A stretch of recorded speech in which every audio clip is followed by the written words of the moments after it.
Welcome to the podcast of Data and Analytics in Business. We will learn from the leading industry experts using data and analytics to solve the problems and create values in practice. We will also learn where the industry is heading to and how data and analytics will shape the industry in the future. Most importantly, how they are preparing their business for digital transformation and disruption in the future.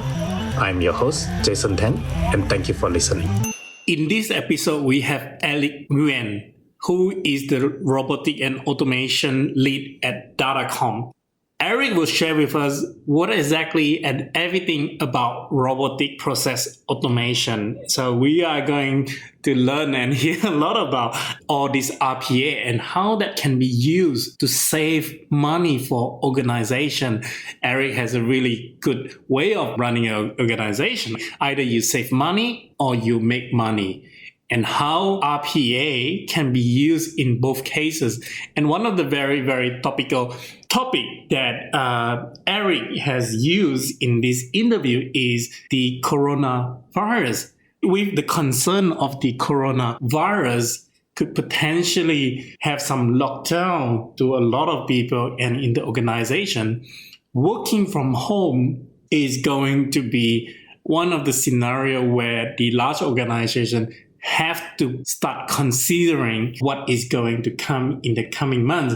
What that basically means at the same time is from the operational perspective, from the IT operational perspective, what are the things that or the process that have to be in place to handle the large volume of the requirement for all the large number of the people to be working from home.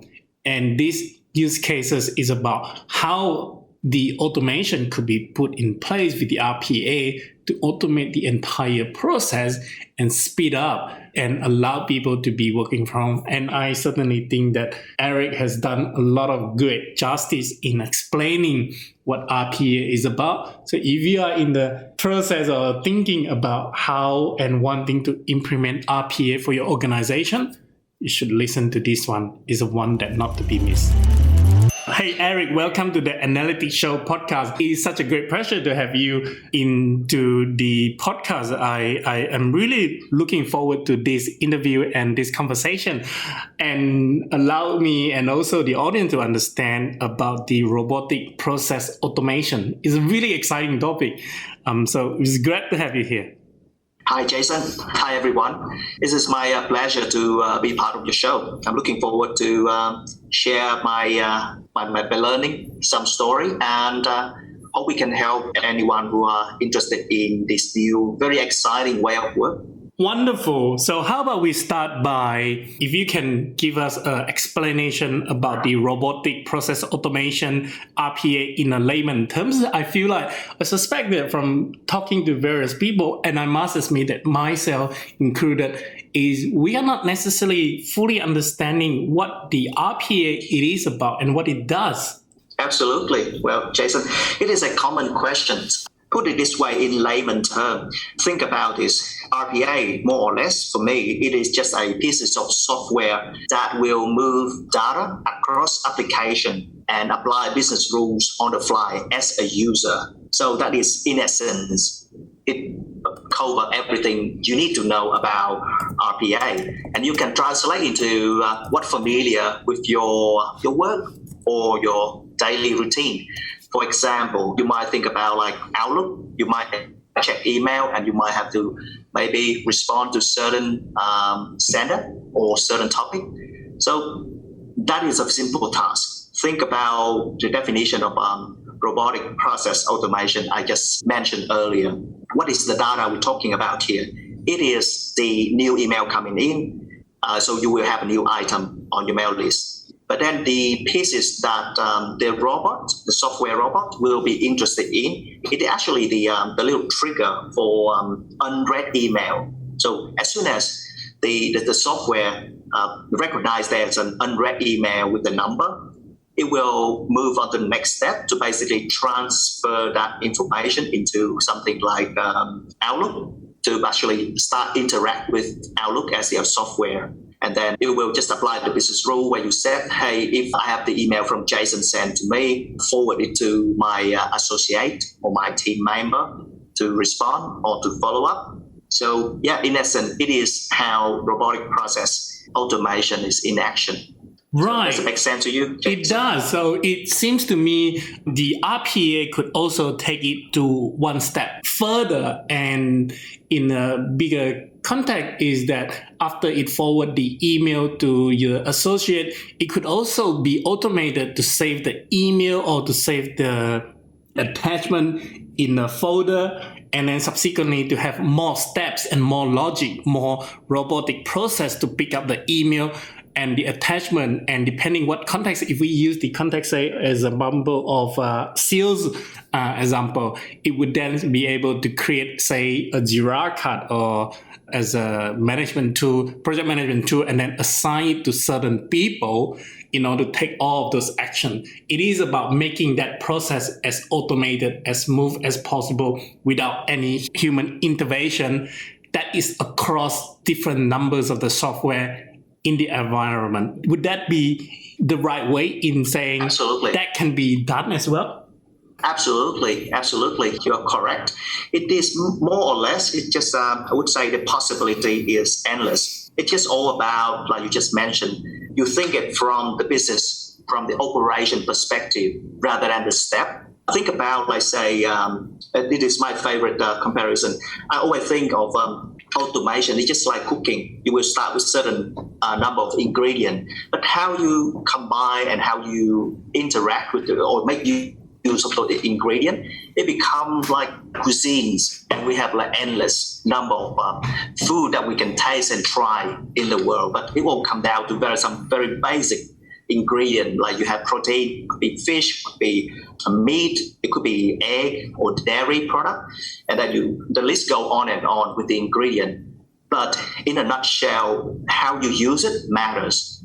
You are right. It is about, let's set it up and then have the software robot to replicate what we do, replicate what we wanted to produce in the end, the result.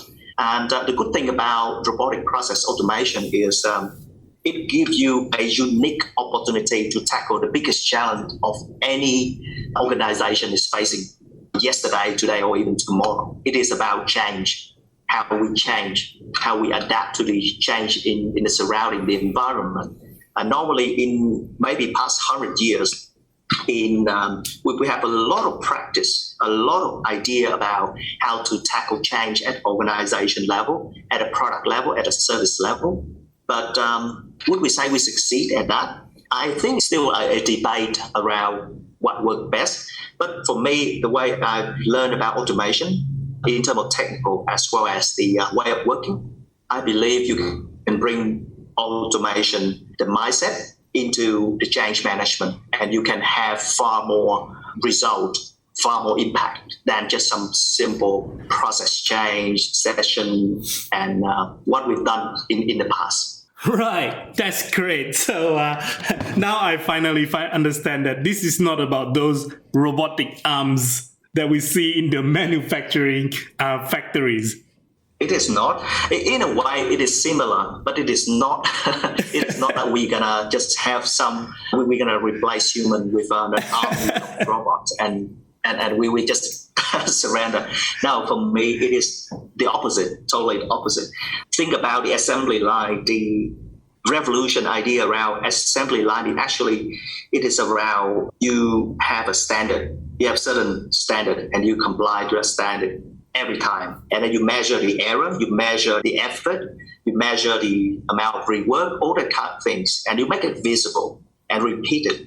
And then human on top of that, they will do things that will change the way we, like say, build up a car or any product along the assembly line. So you can see with human, especially around manufacturing, we already have the mindset change. And we are more embracing to change and improvement compared to works in, like say, in the office environment where we don't really have the scale and the capacity to standardize things or interact or connect things together in the past. But now with the tool of automation, we can connect it together. The next step is just to bring in the new mindset and let people to try, learn, and get them excited. I think that is the most undervalued of automation that people don't really talk about it. They eliminate the excitement out of the equation. It's just about a cold hard number that we can say, that we can speed up. But actually the human element is super critical here. And as we get into further of this conversation, I will give you some real example. That's great. So I want to tie that into one of the major concerns that I keep hearing a lot from the C-suite is that, or maybe in the general workforce, is that the human aspect of the RPA, and the major concern is that a lot of people are going to lose the job because of the automation, because of the AI and all this RPA. So I suppose the question for you then is, how should the organization recognize its workforce and rearrange the workforce, given that a lot of the works could now be automated, where it can be done more precisely without any error and more efficiently? Thank you, Jason, for that question. I think it is important to acknowledge the fact that we're pretty much at a crossroad of the evolution. Everyone start talking about the fourth industrial revolution, where we actually see the rise of AI, the rise of automation come into our daily life, into our office, into literally every aspect of the modern society. But before I give you my thought around that question, I want to just turn the table a little bit. Let's say if we can fast forward to maybe 10 years, and the next 10 years or 20 years time, and look back, would you think that my children or your children gonna ask about, hey, should we have a robot in our office? Would they ask that question? Or would they take it for granted? And we are the one who are in the making to make it reality for them to take for granted. I think for me personally, I would say yes, they would take it for granted in maybe 10 or 20 years time. When they look back, they wouldn't have any doubt that the modern society would need the extra pair of hands, even like brain from technology. So for me, it is the destination, the journey. We all gonna be part of it. So now it is about how we handle the conversation and how we actually encourage people to come forward and be part of it, rather than we try to please the crowd and convince them with the answer that they're going to come back and ask you once again every now and then. Think about this way. The first part around the automation or the AI, basically any technology that's going to replace human in the common workplace. For now, they might lose the job. I think in the way of you have to see it from multi-dimensional angle. First, from that particular worker, for example, office worker.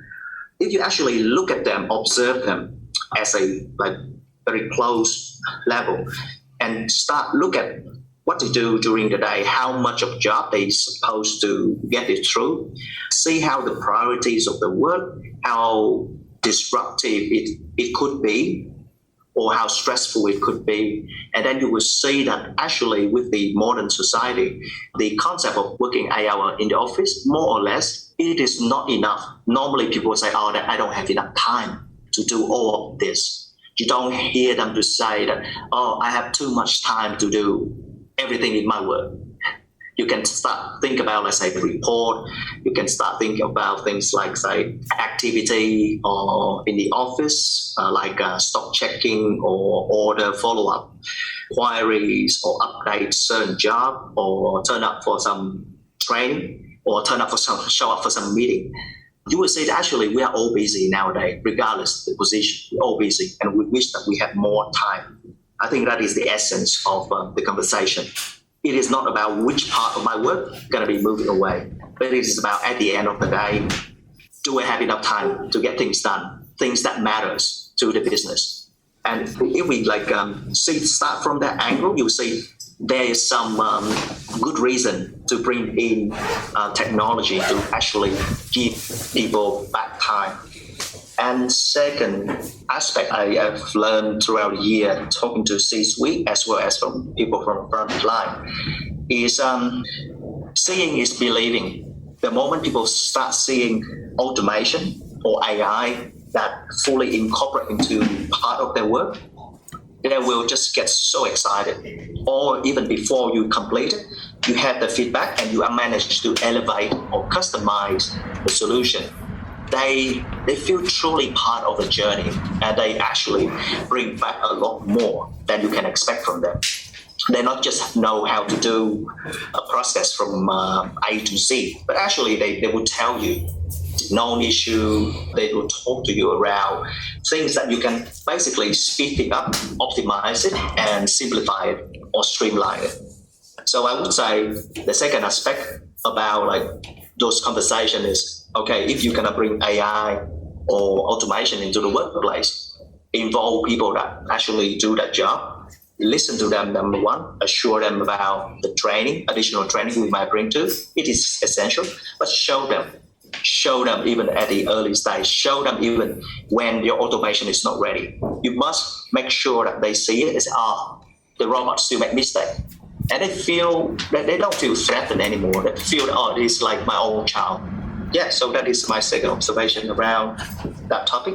And third, I would say this is more like a additional point to the other 2 points is actually when you start introducing automation, it is the very good time for you to collect the know-how from your employee.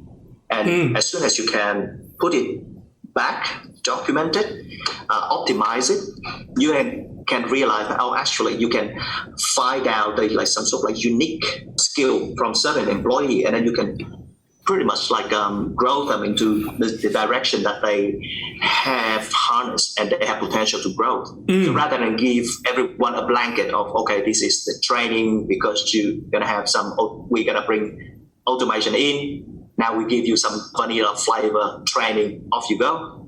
I think it is the missed opportunity.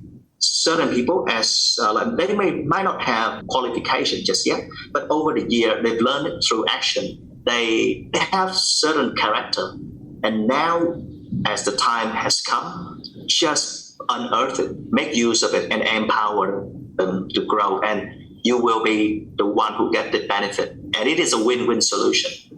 That's it for me. I think also if we can remove the repetitive tasks away from them, I think it will also allow them to flourish in the roles or in the works that require the creativity and subsequently better performance is probably one thing that I would say. It could be also the result of having the RPA in place. Do you think that would be a right way to say that? Absolutely. And I think more than anyone who run a business or responsible for, let's say, a line of business, you need 2 things. You need a skillful and disciplined workforce. That's number 1. But number 2, you need creativity among those people as well. And creativity doesn't come cheap. Put it that way. It doesn't come cheap. And you can't force them to. Yeah, sometimes your creativity will come out of pressure, but you want it to be a sustainable way of operation. So creativity only thrive under certain opportunity and certain condition. I agree with you. If we free people up with their time, give them the space to contribute and encourage the creativity among the staff, we will see a change in the way the business operate. Think about this way. You either go for productivity, doing the same thing faster, better, but to a certain level, you can't go any higher in terms of productivity. Or you can go also at the same time with creativity. You can have a great chance to get into what we call value-added works and thrive from there. So put it this way, from what we say so far, it comes down to business sense with 2 things. Either you make money or you save money. With automation, immediately people think about save money. I think that we can make money as well with people. People bring in the creativity on top of what they already done maybe for 5 years, 10 years, 20 years. They can tell you, hey, what if we can do this and that? Based on my understanding, based on the client feedback, that creativity gonna give you the chance to basically, increase the revenue. And the real benefit of automation in a way become a competitive advantage. So you're not just to get the job done, not just get the job done well, but actually you have to aim to be competitive and secure certain advantage. Bill Gates say that automation applied to an efficient operation will magnify the efficiency, and automation applied to an inefficient operation will magnify the inefficiency. So I suppose the question I have for you is that when you go into an organization to build the RPA, how do you find out the efficient operation or making sure that it is an efficient operation? Well, for this question, actually, Jason, it is not an easy conversation when we come into any organization to start a conversation for two reasons. One, we need to learn about the context. So efficient, you might see the number, but if you don't have the understanding of the context, then it is not the right starting point. And secondly, it is also around the practice. The efficiency in order to learn about an organization or even a team or team members, how efficient they are in certain tasks. We need two things. One, data, reliable data for baseline. And two, ongoing measurement to make sure that we can see the progress and also identify hidden spots that we can optimize or even remove it. So in a nutshell, I think efficiency is come back to data analytics 101. It is all about, do you have access to the data? Do you have a way to understand the context of those data?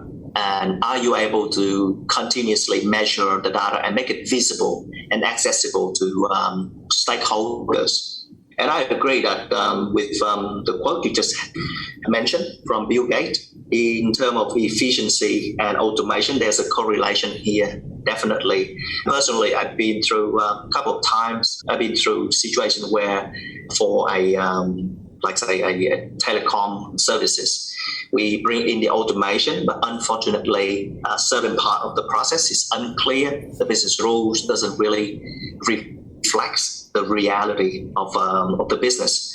Yeah, so basically, it ends up as a number of a service ticket has been mismanaged, and it's result to a lot of effort for service desk team to basically have to rework it, engage the client, explain, and then follow up with delivery team to basically ease out the tension. And it is always the lesson learned from automation as well as operation. Could you please share with us one of the use cases or success story of the RPA? I think that will perhaps also give people a lot of context to be able to visualize how RPA could work in their organization. Sure. Happy to share. I can share maybe one story around this is more about how a large organization they deal with, let's say, human resources. So basically, a large organization at the very first Monday of each month, they will dedicate a team to basically produce 8 reports. I think 8 or 10 reports. And these reports become a source of truth for multiple groups to look into, work out policy change, to work out payrolls, forecasting, to work out training, to assess the balance of their talent pool, because they do a lot of rotation. And also projection around leaves, balance, all that sort of operation for a large organization. So they have here every Monday, you will have a team of 3 people. And the team of 3, basically, they just dig into tons of data, try to do the calculation, apply business rule. Yeah, in the end, produce 8 report for other teams to do. And apparently, one of those reports will end up at the highest level, the executive level. So when we get into the conversation of automation, I've learned that that fixed number of report, it took them solid effort from 3 team members. It took them a week, 5 working days to basically consolidate it, double check, and send it out. So when we come in, we do some assessment around can we do it all, or we just pick the part that we can work on. We realize that if we try to do it all, it could be too much. It is also very risky when you just try to do everything, and it is so important to the organization at the beginning. So we only pick up 4 for the 8 or 10 report, and then out of the 4, it took the team 3 days. So 3 out of 5, you're talking about 60% of total effort of 2 team members. Now it is becoming 6 working days, right? 6 working days. And when we took it over, we go through the whole mechanism to start mapping out the process, the manual, and then optimize it to be stage where automation works best. And we consolidate the number of business rules, data, business rules, and all the mechanism in between to cater for so many scenarios. What interesting for me is when I actually look at the number of business rules, for a full report, how many business rules they have to apply. In total, it is about 160 business rules. And that is why it takes time for human to memorize it, apply it, and someone to double check it. And so fast forward, we implement the solution, and with the runtime, it is from 6 working days down to just 1 hour. And now 1 hour, I can tell you right away, half of it, about 50%, was about the waiting time for the automation to download data or access data from various sources. So the actual running time is only about 30 minutes versus 6 working days of 2 people. Wow, that is 90% of the saving at least. Wow. Yeah, but for me, the real benefit is not just there. I pointed out to the team that, hey, look at this. You now have 60% worth of your delivery available within the first hour, right? It means you don't have to email out or explain to other teams. So you don't need to spend this amount of hours for communication with other teams. The other teams, they just come in, download it, and they don't need to interrupt you. That's number one. Number two, in terms of human error, it's literally down to the business rules. Once you have the computer to go through it and you test it, it is repetitive. It is becoming boring. And last but not least, it is about compliance. Think about this, Jason. We have so many others downstream team that rely on this source of the single source of truth to working out, like I say, budget, to have a very strategic discussion about the direction they're gonna go for in terms of, like say, rotation, or in terms of certain policy, or in terms of the organization where they should heading to. These conversations rely on good data. Now you have the data, deliver quick, fast, excellent. But also you make the other team can make a more like a data-driven fashion. So basically they rely on good data, reliable data. So when you put it into perspective as a business owner or from executive level, one simple automation actually gives you far more benefit than you can measure. If it's just a very silo, very technical view of a process, you will say, okay, I saved 90% of processing time. But it doesn't matter if you look at it from the big picture. The big picture is, can I make a right decision in time? Can I have it whenever I need it? And can I don't have to follow up people or chase them up? It basically free people up, save them time. And the most important part for me is also around the engagement with the team. We went through with them through literally the whole process. And at the beginning, it was a bit curious what we do. And as we show them constantly, okay, the robot failed here, failed there, they start get into it and they start tell us how to check things rather than have to go through every step. You can quickly pinpoint at certain breakpoint and you can check, you can know, actually it is getting into the right track or not. And in the end, I think the biggest reward for us is the team, they start feel that they own the automation. and the automation is now part of the workforce. And even better than that, they use it. When they talk to other teams within the organization, they can say, yep, it is our robots. So you see there's a sense of pride, a sense of creativity, a sense of like real empowerment here. This is amazing. So what are the other new development in the field of RPA that you look forward to? For me, there's a lot of things happening right now in the automation. If we look back to the history, the robotic process automation is just picking up since 2017. You can Google it and you can see history in Google, and it literally is just a spike from 2017 up to now. So literally just about, it's getting into 4 years. So, but it is at a large scale worldwide. So a lot of things happening now in the space of automation in general. We can see more and more advancement in terms of the tool. We have better tool, no doubt.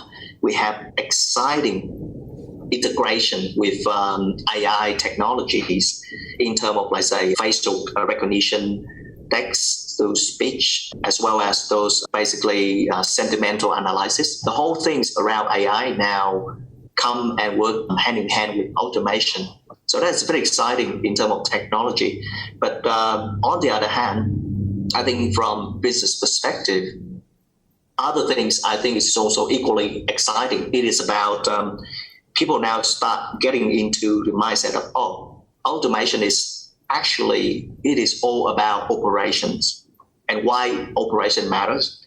If you look at the budget, any organization nowadays, if you look at the budget and you see how much you spend on operation costs, it is significant, right? So we spend a lot of capital and also investment to our own workforce, but have we measured the ROI per employee? I raised that question to one of the big four partners in RPA, and he looked at me and said, good question. I never thought about that kind of question. But it just highlights one thing. From business perspective, if you think of automation, think about operation. Think about two things. Either save money or make money with automation. And with that mindset, you will start focusing on the right side of the conversation. Sure, technology will just keep getting better and better. People will learn the tool, will practice it. But if you're in the business, you can focus on the part that you can save money from your operation, or you can make money from your operation with everyone's in the organization involvement. So for me, that is the real movement nowadays. With the operation often have to be either carried out on site or off site. And as we are moving to the era of where we are a lot more flexible in terms of the working from home arrangement, how do you see those two things come hand in hand with the robotic process automation? Do you see there is any tie between those two things? I definitely see the point of workforce mobility is now definitely have something to do with automation as well. Think about this. If you want to get a result at the end of the day, definitely you need to have a good structure in place with a clear set of rules. And then you need to have a mechanism to execute it. You can't rely on the presence of people to just do it day in, day out. If technology can do it for you and you can rely on it, so be it. And the human will look after the part that technology can't solve. Like say, for example, think about this. What actually it is something just happened right now with, I think for all of us, anywhere we are, it is about the coronavirus. Apparently, just this week, I have an opportunity to work with a major client, and the conversation is about, it's related to mobility, but it's more from the mechanism of it, which is remote access. Okay. They're planning around what happened if coronavirus break into our city and in their office, and they have to basically move into off-site to or work from home to carry out the BAU work. So when I came in and I was part of, I was just listened to the conversation, and then I realized that, hang on, with the remote access, at the moment, they have a manual process. I look at it and I say, I quickly realize that it prone to human error. Yeah, there was an incident last year. Apparently, someone removed the entire list of 300 users out of that remote access list. And you can imagine how critical it is right now if you have that kind of like error happen again. Yeah, so apart from human error, apart from delay, because definitely with manual process, you will have various stages and you will depend on the availability of the person. And also, if that person have to ask for certain approval based on the business rules, the time just add up. Yeah, so basically, there's a couple of things line up also. It is also about the efficiency. With the current manual process, we're okay if we have only about 20 requests per day.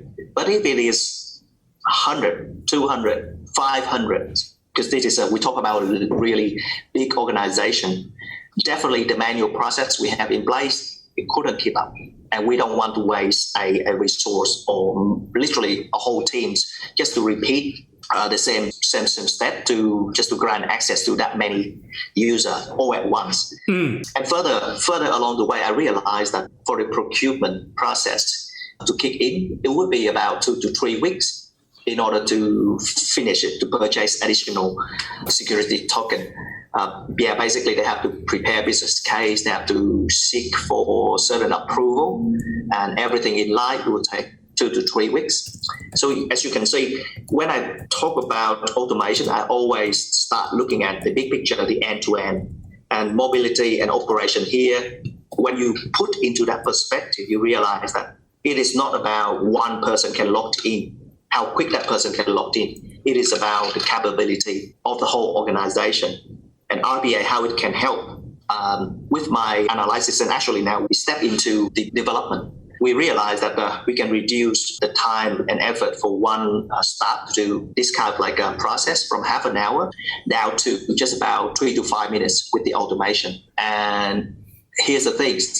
The half an hour that we replace from human actually depending on the availability of that person during the day. And that if that person can do it today in the morning, there's no guarantee that they can do it day in, day out during this week or next week.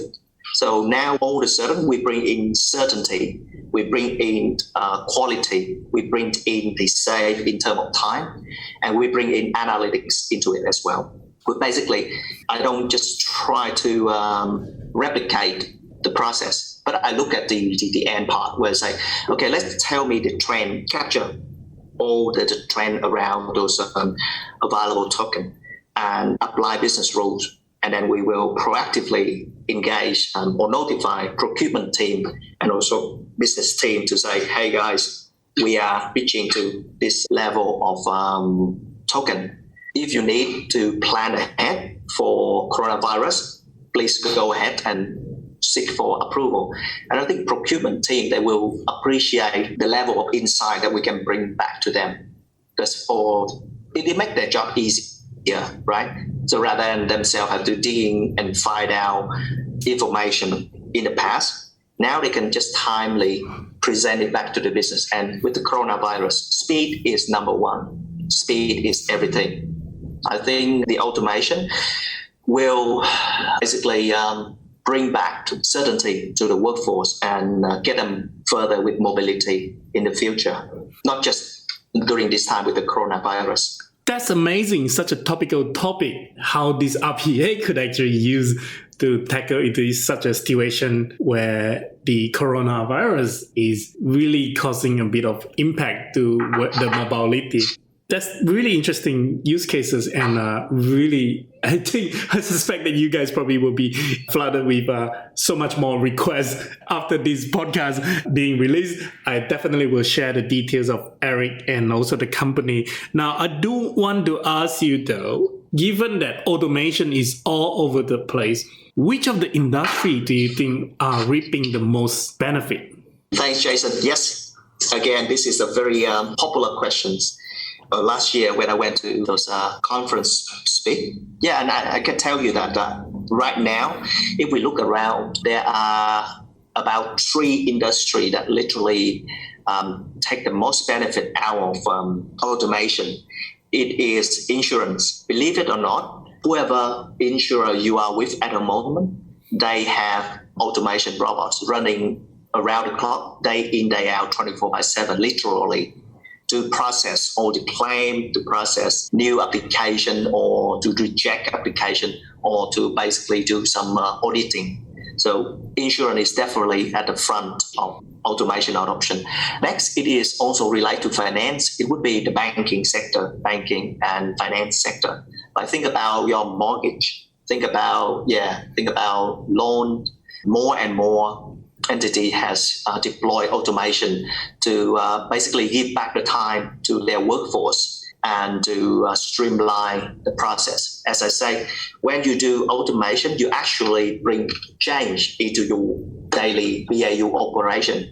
You don't just replicate it, and then potentially you will just amplify the inefficiency. It is all about optimization. Can we optimize it? Can we improve it? It is a fantastic chance for those institutions to introduce it. And the third industry that actually quite thriving with automation is utilities and telecom. Think about their work, their bulk of work is all about transaction, right? Whether it is utilities, gas, electrics, or water, or with telecom, you have landline, fixed line, landline, mobile, and everything in between. So these 3 in the industry, literally, they have generate tons of case study around automation and bring into their practice. However, this is something I always give back to the audience. Don't take it as a roadblock. If your industry is not among the 3 industry I mentioned earlier, simply because, put it this way, for me, automation is all about operation. And the fundamental part of any operation is all around data. It is all around process. And then finally, it's about the tool you use. So if you get your data right and you optimize your process, you have the tool, the right tool you have there, you can optimize it. You can automate it. It is not because you are not in the finance industry, so then you don't have the data. No, you already, any business, any operation, you always need input. Input is data. And then you will expect some certain outcome. You can measure it. You can align it with certain benchmark or standard. So you have all the elements required for automation. So just get in, explore it, and actually think about how you make money or save money with whatever you have at hand right now. Automation is not about big investment, big commitment for 3 years, 5 years. It literally, in a very short term, you can see the result, and you can compare, you can learn, you can improve within 3 to 6 months with your teams, with whoever you have right now. I want to ask you though that how do you see and where do you see that the data science and analytics is fitting into the overall scheme of the RPA? When we say analytics and also data, there's always an implication around big data and also around, like say, big investment to produce report, dashboard, and business intelligence or insight or data model. I think it is that kind of conversation is not for the best of business operation. For me, the way I see data analytics or big data or AI, I see it basically it will work hand in hand with robotic process automation in a number of ways. One, with the robotic process automation, it requires structured data. And structured data can be the output from your AI model. It could be from your analytics. So you basically, you're crunching big number of volume of data, but so what? You will end up like a dashboard, a report. So why don't you use those information, those data, valuable data, and you have a timely action? Timely action is basically just the RPA with the business rules. You know exactly what you can do with certain information. So you see it is very straightforward. There's nothing magic here. You have analytics, you have big data, you have trained model. Excellent. Make the RPA as part of that ecosystem. Make use of the data that you generate as the outcome. Feed it back into RPA to have certain activity. So that is one case, one example. And the other one is more around, it is like, we still talk about two separate pieces where our analytics or big data is separate from RPA. The second combination we can even try out, it is, so basically you have RPA or robotic automation here just to gather the data from various sources and then put it into as the input for your data model, for your analytics data model.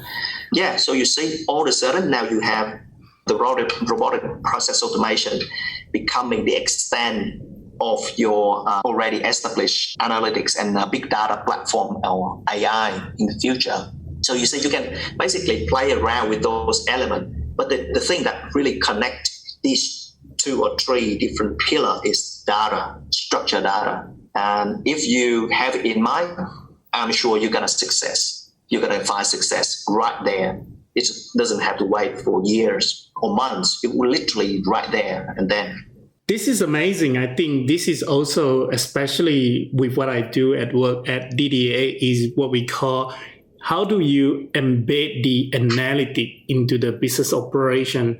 I think what you are suggesting here, it really making me to think how I can actually incorporate the RPA into the entire process to further embed the analytic into the business operation, especially if those business operations are not necessarily connected to the analytic platform itself. Then what we could do is effectively using the RPA as the bridge to connect them both together. This is amazing. Good stuff. Absolutely. Think about it this way. Don't get caught up with the term. Don't try to be a purist with, like, say, RPA practitioner or analytics camp. Yeah. Think about it from common sense from the business outcome. Correct. Certainly, it must be always about what is the business outcome. Yeah. Absolutely. At the end of the day, we want to save time for people, give them time back, give back time for them to work on it. And if they don't have access to certain system, would it be a roadblock? No. You have RPA to basically filter down the level of information you can present to them, send it over to them, share with them, recollect it, follow up with them if you don't see any feedback from these people. With automation, it's just amazing how you can build up the connection between various groups within the organization or even with the external stakeholders. Because basically you set up the rules and you have the result, and people will basically appreciate if there's a timely response or meaningful engagement. I see that the element of the human touch is particularly important in the RPA process. How do you think one could enhance that human touch process for a better customer experience and the overall saving the money in their business operation? Okay, I tell you, I share with you a true story around this kind of like a human touch and how we enhance it for a better experience. This story just around like I think it is common across a lot of organizations where you have a routine task that someone will have to show up in the office really early, and they have a ridiculously short period of time to extract various data points and then put into a format and then put into even like schedule it for the teams to basically execute during the day. And it is by the time they show up in the office, there's no guarantee that there won't be any interruption. So literally, if there is interruption, it doesn't matter. You still have a deadline. You have to meet that deadline and you have to deliver the result. So for me, when I got a chance to come in and I talked to them and say, okay, what can I help you? They walk me through. I said, hey, easy. This is quite mechanic. I can just do it. So what I did was I replicate exactly what they've done, with several tweaks to make it like optimized. So basically, before it was about, for them, it took about half an hour. Now with the automation, basically we talk about second. We talk about 10 to 15 seconds, where we have to go through a lot of business rules and a lot of data transformation, but still the computer play at strength. So it's just like just a blink of an eye. But when I share with them the result, to my surprise, the team of 15 people, including the manager, they liked it. But I can sense there's some sort of like distance between the outcome and the task that I was given before. So I start talking to the people and say, okay, all right, so when you have the outcome, would it be the end of the work? Would it be right? I say, yeah, it is right. It's correct. The outcome is correct. I said, okay, so tell me why. I asked the SME, I said, hey, why you guys doesn't show any excitement? I think this is what you asked for. And apparently she told me that, yeah, but then we still have to manually bring the list that the robot prepared, and we have to manually add it onto the team's Outlook calendar. Can you believe it? So basically, it is like a fixed certain time of the day. There will be a task, like say client engagement for person X at that time, person Y at the other time. So they say, yeah, I still have to transcribe it into Outlook. And it's like, yeah, but how long would it take you to transcribe it? She said, on average, with the average workload, it would be about probably about 2-3 minutes. And I said, okay, cool. Let me think about it. When I get back to my office and I think, hang on, it doesn't add up here. I saved them from chaotic scenes. Literally every day, someone had to go through the pain to make it in time in 30 minutes. And then what is the difference when they only have to spend another 3 minutes to get done? Why it is a big deal?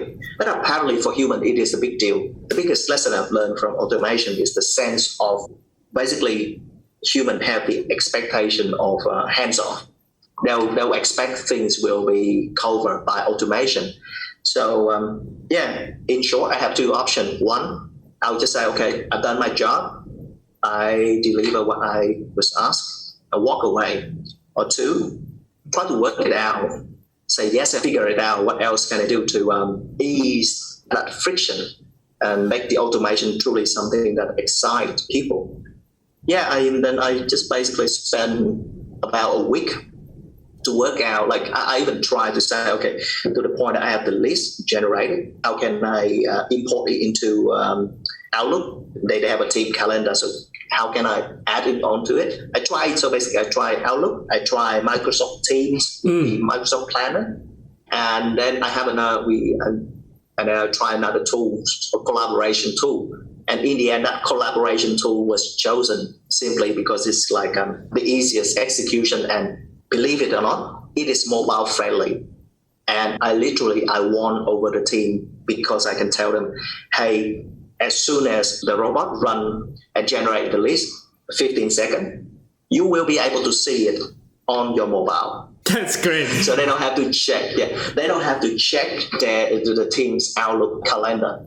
And can you believe it? Even though if they have it in the team's calendar, some will literally set a reminder on their phone so that they won't miss that pieces of work. If they get carried out during the day with like other work, the reminder will save them. So from listen and talk to people, I basically walk the extra mile, and I realized that visibility and accessibility is everything to human. And the mobile phone, it just happened to be something that gonna please a lot of people. So I think that is such an eye-opening experience around the human touch.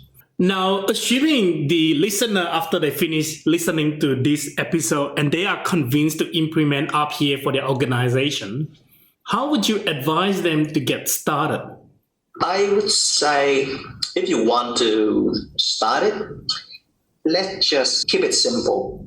Keep it simple in three different ways. One, keep it simple in terms of the goal. You won't build Rome in just a day. So for automation, it is about the mindset rather than the technology adoption. So you need to just focus on some simple concepts, some simple ideas, some simple goal around your operation, aligned to the two principles I mentioned earlier, around whether you want to save money or you want to make more money. That's number one, keep it simple. Two, it is about execution. With automation, it is all about practice because you learn as you go and you want to build up a momentum rather than a rapid transformation. You need to have people to be ready. You have to stimulate their creativity and you need to unlock the true power from your workforce. So the sooner you start, the better it is. And just start from playing around with the tool, engage subject matter expert in the industry, or you can engage myself. I'm happy to offer some time to walk you through what you can do and what you can achieve in a clear time frame. And last but not least, I think this is super critical. People always talk, you can see it if you search on the internet. People will always recommend you to start small and organically you will grow. For me, from my own experience and observation, I also talk to a lot of practitioners in the field. I can say this way, with automation, it has to start from the top. It is a top-down approach first. You have to start it from the very top. And how you do it, there's a number of techniques I can share if you are interested in. But it is all about you start from the very top level of the business with the operation in order to set the scene, in order to set the direction and the area of focus. So you start from the top, you keep it simple, and you start now. So if you have those three things happen, I'm sure you're gonna have success with your automation journey. And think about 5 years time, not just think about right now or next 3 months. It is about 5 years where you are. I think it would be good if you could share those slides and so that people can just download from the website as well to help them understanding how they could get on to the journey. I understand that you also do a lot of public speaking and presentation around the topic of RPA. If people do want to come and catch you for one of these presentations, where is the next one they could listen to your speaking? As you know, with the coronavirus, all of a sudden the travel, it is like at a minimum. So for me, for now, my next public speaking it is going to be at a public department in my city. But in terms of like say travel around for speaking, I would say I will keep you updated on my LinkedIn. And if any listener are interested in, please just engage me via LinkedIn. You can also see some of my previous sharing around the topics. We can start the conversation from there. I think RPA is not about you learn and then you do it. It is more about conversation and then you realize what you can do within your own context. And absolutely. I will put the link to your LinkedIn profile in the article as well. Now, I usually end this interview with my one question. What is one book that you would give to your younger self? And why is this book? Thank you, Jason. This is quite an interesting question. For me, I would say, put it this way, when I was so young, at about year 10, I stumbled across an amazing book. It's called How to Win Friends and Influence People. That is the one. It's literally my lifetime guidebook.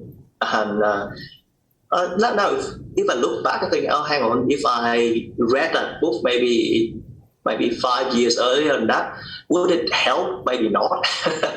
So back to your question, I would say if I give a book for my younger self, I think it's also back to the timing. Is the timing right or not? But okay, sure. I will nominate one book that I think is quite amazing, extraordinary, that really changed my mind when I work in analytics, insight to action, and then move into automation. That book is this is called Small Data. I can't remember. All of a sudden, I can't remember the full name of it, but I think it is Sexy Little Number. It is called Sexy Little Numbers by Dimitri Max. And in that book, basically, he walked me through to the world of analytics, of statistics, and also of business operation.